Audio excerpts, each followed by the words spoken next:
Welcome back, everyone. Today, we're jumping right into a brand new explainer, and man, this one is deep.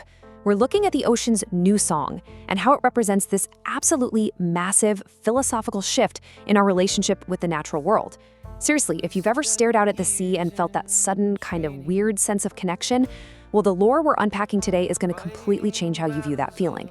We're talking about a fundamental turning point in the deep history of our world, a moment where the ocean itself completely changes its tune, literally and figuratively, when it comes to humanity. Right off the bat, to really get this, we have to understand the core conflict. We're looking at a huge transition. For eons, the ocean was just this cold, distant watcher. It was a silent observer, totally detached from the human experience, just vast, timeless, and completely silent to our struggles. But the source material reveals a profound shift. The sea actually crosses that boundary. It evolves from being just a passive backdrop into an active, celebratory participant in our human legacy.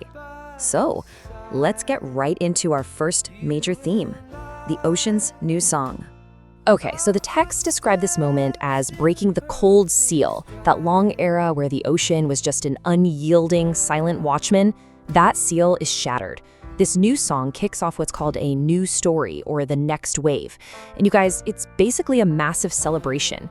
The ocean is finally acknowledging that human history, with all of our deep flaws, the heartbreaks, the total messiness of it all, is actually a story worth singing about.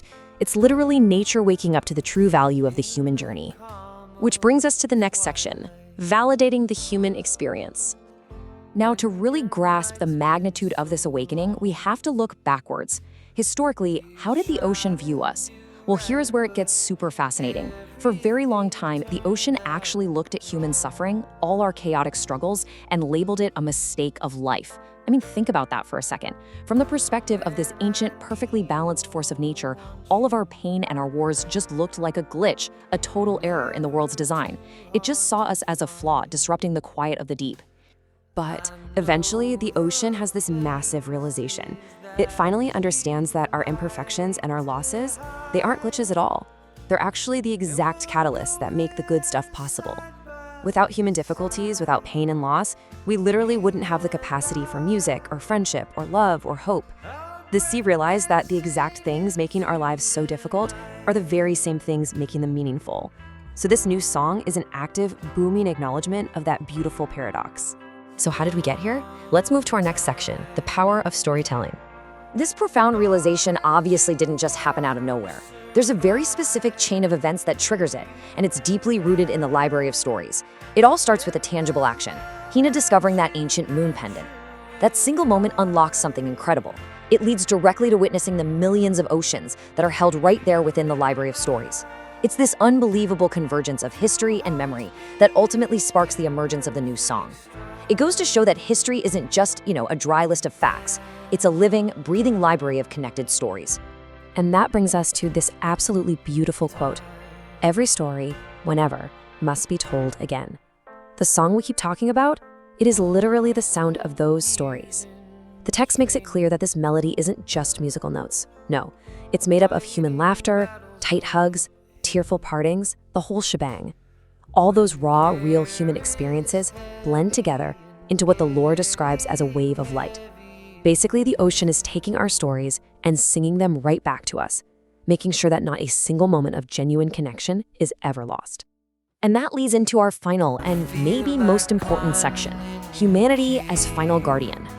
Everything we've talked about builds up to this incredible climax, perfectly captured in Ren's final words. The ocean no longer stores the memory of humanity. Now humanity stores the memory of the ocean. Wow. I mean, talk about a total role reversal. For thousands of years, the sea was this ultimate archive, right? Swallowing up our ships, our cities, all our secrets. But now, that vast wisdom and history has been completely internalized by us, people. We are now the living, breathing vessels of the world's memory.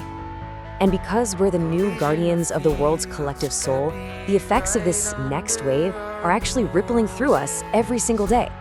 The text tells us that people now smile subconsciously, without even knowing why. I absolutely love this detail. It suggests that we are intrinsically reconnected to our lost history and to those powerful legends of Ren and Oe.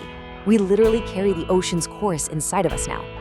So when you feel that sudden, totally unexplainable spark of joy or connection to the world around you, that's it. That's the echo of the sea's new song resonating in our own collective memory.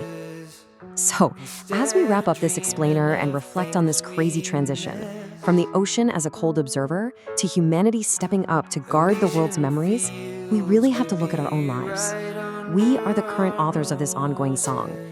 The laughter, the hugs, the partings you experience right now today, those are the exact notes making up this wave of light. So I want to leave you with one final thought to chew on regarding your own place in this massive legacy. If humanity is the new guardian of the world's soul, what story will you add to